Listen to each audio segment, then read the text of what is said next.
Hi, I'm Ezra Radoff for RBS Therapy Dogs.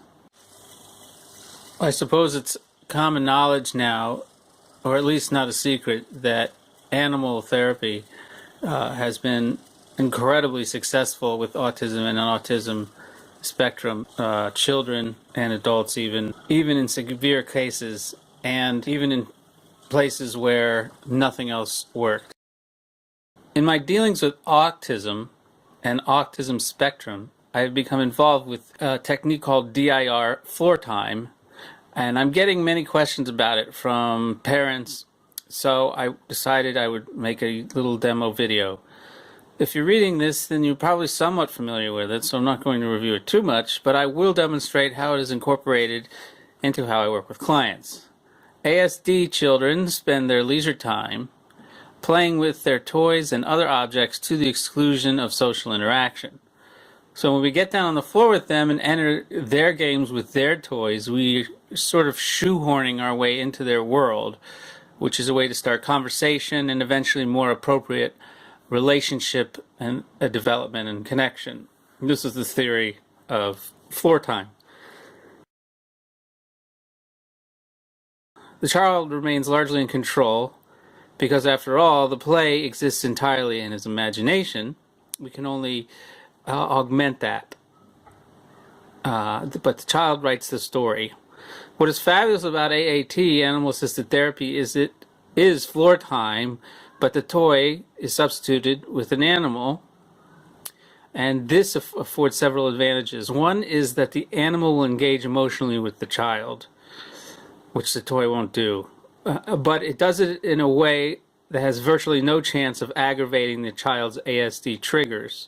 In fact, usually a person with autism will find it calming to be around an animal and warm up to the animal. Nice smelling us. He's smelling it, but he wants to go. Could be. No, not over here. He's exploring. He's almost there. He's like, I smell the cheese, but I can't get to it. But I know I'm close. It's gotta be around here somewhere. He can go for here. If you leave any hole, he will find it. Oh, you forgot They that. don't make mistakes, these guys. But yet they learn to recognize the animal's emotions and connect with the animal. And this will lead to growth in its child's social ability. It also develops empathy and love for the animal, which will spread to human relations.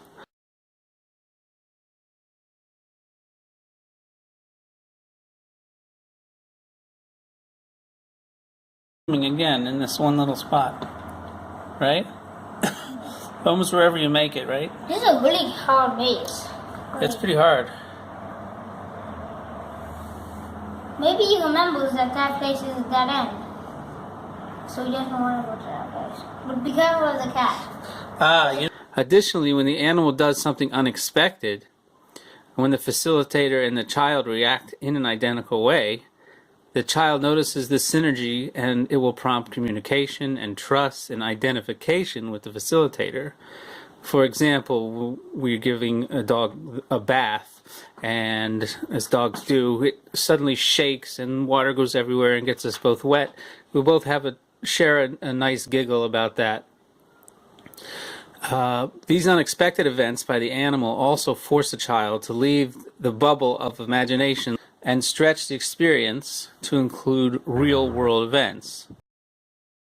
And it does it in small doses. An additional point I wish to note is that when there are three involved, two people and one animal, there's a triangulation of relationships. And there's a lot of study on this. But what it does is it makes the session less intense, because it's not just the facilitator or the therapist and the child one-on-one in a room.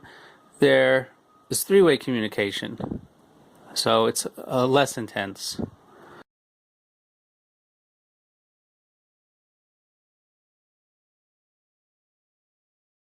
For further information, you can consult our website, rbstherapydogs.com. I have a reading list there, or you can call or email.